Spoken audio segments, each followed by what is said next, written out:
여러분 좋은 아침입니다. 금요일 한 주의 마지막이네요. 7월 26일입니다. 예레미야 38장 1절에서 13절 말씀 함께 보겠습니다. 마단의 아들 스바랴와 바스훌의 아들 그다랴와 셀레미야의 아들 유갈과 말기야의 아들 바스훌이 예레미야가 모든 백성에게 이르는 말을 들은즉 이르기를 여호와께서 이와 같이 말씀하시되 이 성에 머무는 자는 칼과 기근과 전염병에 죽으리라. 그러나 갈대아인에게 항복하는 자는 살리니 그는 노량물을 얻음같이 자기의 목숨을 건지리라. 여호와께서 이와 같이 말씀하시니라. 이 성이 반드시 바벨론의 왕의 군대의 손에 넘어가리니 그가 차지하리라 하셨다 하는지라. 이에 그 고관들이 왕께 아뢰되 이 사람이 백성의 평안을 구하지 아니하고 재난을 구하오니 청하건대 이 사람을 죽이소서. 그가 이같이 말하여 이 성에 남은 군사의 손과 모든 백성의 손을 약하게 하나이다. 시드기야 왕이 이르되 보라, 그가 너희 손안에 있느니라. 왕은 조금도 너희를 거스를 수 없느니라. 하는지라. 그들이 예레미야를 끌어다가 감옥들에 있는 왕의 아들 말기야의 구덩이에 던져 넣을 때에 예레미야를 줄로 달아내렸는데 그 구덩이에는 물이 없고 진창뿐이므로 예레미야가 진창 속에 빠졌더라. 왕궁 내시 구스인 에벤멜렉이 그들이 예레미야를 구덩이에 던져 넣었음을 들으니라. 그때에 왕이 베냐민 문에 앉았더니 에벤멜렉이 왕궁에서 나와 왕께 아뢰어 이르되 내 주 왕이여, 저 사람들이 선지자 예레미야에게 행한 모든 일은 악하니이다. 성중에 떡이 떨어졌거늘 그들이 그를 구덩이에 던져 넣었으니 그가 거기에서 굶어 죽으리이다 하니 왕이 구스 사람 에벤멜렉에게 명령하여 이르되 너는 여기서 30명을 데리고 가서 선지자 예레미야가 죽기 전에 그를 구덩이에서 끌어내라. 에벤멜렉이 사람들을 데리고 왕궁 곳간 및 방에 들어가서 거기에서 헝겊과 낡은 옷을 가져다가 그것을 구덩이에 있는 예레미야에게 밧줄로 내리며 구스인 에벤멜렉이 예레미야에게 이르되 당신은 이 헝겊과 낡은 옷을 당신의 겨드랑이에 대고 줄을 그 아래에 대시오. 예레미야가 그대로 하매 그들이 줄로 예레미야를 구덩이에서 끌어낸지라. 아멘. 하나님의 말씀입니다. 한번 더 읽으시면서 묵상하시겠습니다.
어제 우리가 시드기야가 예레미야에게 좀 호의를 베푸는 캄캄한 웅덩이에서 꺼내서 경호대의 뜰에 머물게 한 것으로 37장이 마무리되죠.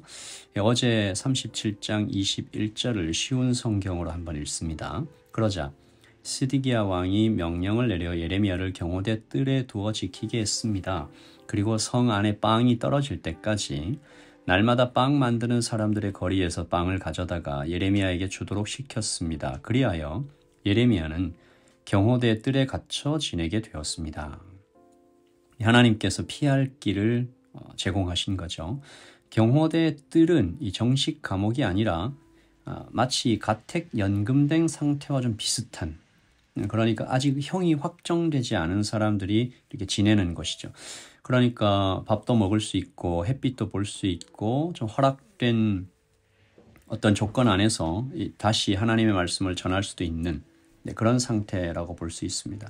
그리고 그 예언을 들은 시드기야의 신복들이 다시 예레미야를 핍박하는 것으로 오늘 38장이 시작이 되는데 38장 1절입니다. 밑단의 아들 스바랴와 바스훌의 아들 그다랴와 셀레마의 아들 유갈과 말기야의 아들 바스훌이 예레미야가 모든 백성에게 이르는 말을 들은즉 이르기를. 예언의 내용은 사실 어제와 똑같습니다. 2절이죠. 여호와께서 이와 같이 말씀하시되 이 성에 머무는 자는 칼과 기근과 전염병에 죽으리라. 그러나 갈대아인에게 항복하는 자는 살리니 그는 노량물을 얻음같이 자기의 목숨을 건지리라. 이 1절의 그랴랴가 예레미야를 때리고 착고에 채운 바스울의 아들이죠. 또 말기야의 아들 바스울은 시드기야의 특사로 예레미야를 쳐다왔었던 사람입니다. 모두 시드기야의 편에 선 그러니까 하나님께 반역한, 그러면서 동시에 꽤나 유력했던 이 남유다의 지도자들이었고, 당연히 시드기야를 쫓아서 친애굽파의 중심이었습니다. 그러므로 지금 예레미야가 잠시 이 감옥에서 그 웅덩이에서 건져져서 다시 예언을 시작했는데, 이 예언이 그들의 지위와 재산과 인기와 안전을 모두 위협하는, 그냥 두고 볼 수 없는 종류의 것들을 예레미야가 자꾸 얘기를 하는 거죠. 그중 무엇이 그들의 가장 큰 우상이었는지는 알 수 없지만 분명한 것은 그들이 매우 분노했다는 사실입니다. 죽이자고 하죠. 그들이 다 마음을 모아 4절, 이에 그 고관들이 왕께 아뢰되 이 사람이 백성의 평안을 구하지 아니하고 재난을 구하노니 청하건대 이 사람을 죽이소서. 그가 이같이 말하여 이 성에 남은 군사의 손과 모든 백성의 손을 약하게 하나이다. 그러니까 이 사람이 이렇게 얘기한 거죠. 이 사람들이 예레미야가 나라를 망하게 한다. 예레미야 입을 그대로 놔두면 군사도 약해질 거고 백성들도 약해질 거다. 자신들의 욕심은 뒤로 살짝 감추는 거죠. 마치 예수님께서 죽임당하시던 날을 보는 것 같습니다. 대제사장과 바리새인들의 우상이었던 종교와 권력과 돈을 모두 예수님이 건드리시죠. 대표적으로 성전 청결 사건인데 그들이 이 사건 이후에 합심해서 죽이자. 그대로 두면 우리가 죽겠다. 오늘 이들도 예레미야를 확실히 죽이기로 결정하고, 안타깝게도 전에 그 요나단의 웅덩이보다 더 심각한 진흙구덩이에 던져 넣은 거죠. 시드기야가 이때 아주 나약한 모습을 보입니다. 왕의 권위를 순간 포기해버리는 어떤 추태를 좀 보이는데요. 5절, 시드기야 왕이 이르되 보라 그가 너희 손안에 있느니라. 왕은 조금도 너희를 거스를 수 없느니라. 당신들 뜻대로 하십시오. 나는 아무 힘이 없습니다. 이렇게 얘기한 거죠. 그러니까 유력한 자들의 시뻘건 그 눈동자 앞에서 아무것도 하지 못하는 왕. 이것이 우상을 따라갈 때 그 사람에게 결국 나타나는 찌질함입니다.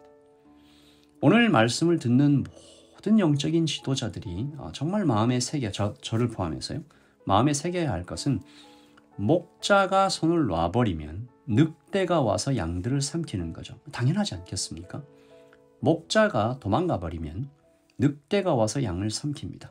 아버지가 집을 지키지 않으면 강도가 들어와 집과 가족을 해칠 수 있는 거죠. 선한 목자는 그래서 양을 지키기 위해 목숨을 걸고 싸운다. 예수님의 말씀이지 않습니까? 그러나 오늘 선한 목자로 일해야 했던 시드기야 왕은 자신의 양심과 이성의 소리와 분명히 들렸겠죠. 그것들 다 버리고 힘에 굴복합니다. 사람을 무서워하면 사람에게 끌려다니게 된다고 어제 말씀에서 함께 나눴는데, 시드기야는 지금 바벨론을 두려워했다가 애굽을 무서워했다가 이제는 자신들의 신복을 무서워합니다. 그러니까 두려움의 연속이죠. 이 시드기야 왕 때문에 백성들도 어려움에 빠졌지만 예레미야가 다시 위험에 빠지죠. 그리고 하나님께서 예레미야를 구하기 위하여 남은 자들을 일으키십니다. 정의를 위해 죽음을 뛰어넘은 사람들. 대표적으로 오늘 왕궁의 내시 구스 사람 에벤멜렉이라는 사람이 나타나는데요. 이 사람은 구스 사람입니다. 그러니까 이방인이죠. 그리고 내시라고 했습니다. 그러니까 무시당하고 천대받을 조건을 다 가진 사람이죠. 그러나 그가 정말 종교 지도자들도 하지 못한 일을 하죠. 예레미야를 위해 목숨을 걸고 나섭니다. 9절이죠. 내주 왕이여, 저 사람들이 선지자 예레미야에게 행한 모든 일은 악하니이다. 성중에 떡이 떨어졌거늘 그들이 그를 부덩이에 던져 넣었으니 그가 거기에서 굶어 죽으리이다.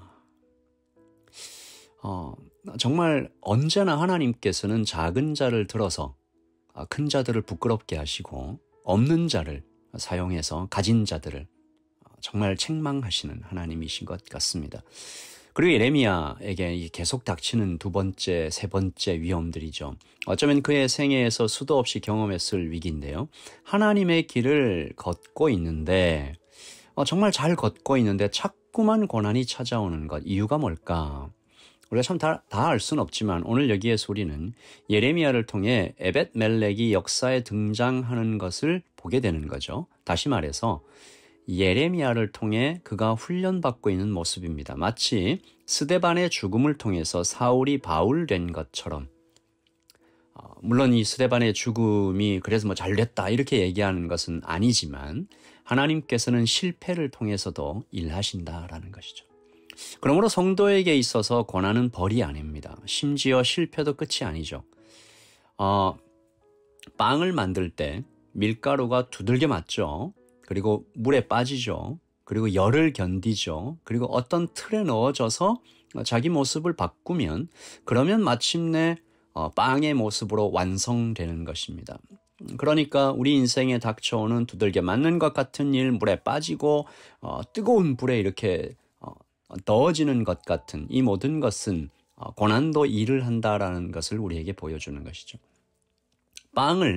완성된 빵을 본 적이 없는 사람이라면, 밀가루에서 빵이 되는 과정들을 전체를 모르는 사람이라면 밀가루가 반죽일 때 빵이 완성된 모습을 상상하기도 어렵겠죠. 그러므로 하나님의 신비는 내가 빵이 되어 갈 때 함께 일한 물과 이스트, 이 모든 것들, 열, 이 모든 것들을 다 사용해서 하나님께서 사람을 만들어 가시고, 참 놀라운 것은 그때 하나님의 사람을 만들어 갔던 정말 함께 했던 그들도 영광을 얻게 된다는 사실입니다. 내시이면서 구스 사람 에벳멜렉은 이 일로 하나님의 약속을 받게 되는 정말 놀라운 장면인데요. 17절입니다. 39장의 17절입니다. 여호와의 말씀이니라. 내가 그날에 너를 구원하리니 내가 그 두려워하는 사람들의 손에 넘겨지지 아니하리라. 내가 반드시 너를 구원할 것인즉 내가 칼에 죽지 아니하고 내가 노량물같이 내 목숨을 얻을 것이니 이는 내가 나를 믿었음이니라. 여호와의 말씀이니라. 예레미야의 죽음과 같은 그 어떤 절망이 에벳멜렉을 일으키고 그 사람을 하나님의 영광을 받는 사람으로 다시 태어나게 했죠. 주님의 십자가가 우리에게 약속을 주십니다. 나의 희생이, 나의 수고가, 나의 손해봄이 또 누군가의 빛이 되고 위로가 되고 살림이 되기를 소망하면서 이 하루를 시작합니다. 기도하겠습니다. 하나님 아버지, 우리는 어쩌면 지금 밀가루에서 빵이 되어가는 어떤 그 중간에 있는지 모르겠습니다. 하나님 아버지, 전 과정을 알 수 있는 길은 하나님의 말씀을 깊이 보는 것밖에 없을 텐데, 주님, 우리가 말씀에 귀를 기울이고 그 말씀 우리를 살려가는 오늘 하루가 되게 하여 주시옵소서. 예레미야의 죽음과 같은 고난이 에벳멜렉을 일으켰던 것처럼, 그래서 그가 하나님의 영광을 받았던 것처럼 우리의 실패가, 우리의 수고가, 우리의 땀이, 우리의 한숨이 누군가를 살려내는 것들을 우리가 보게 하시고, 그렇게 하나님께서 하나님의 일들을 이루어 가시는 것을 보며 또 하루를 시작하게 하여 주시옵소서. 하나님 아버지, 우리 성도들 주께서 돌보고 지키실 것을 소원하며 예수 그리스도의 이름으로 기도합니다. 아멘. 여러분, 오늘 하루도 주님 안에서 평안하십시오. 주일날 하나님의 하늘께 드리는 뜨거운 예배로 함께 만나겠습니다. 샬롬.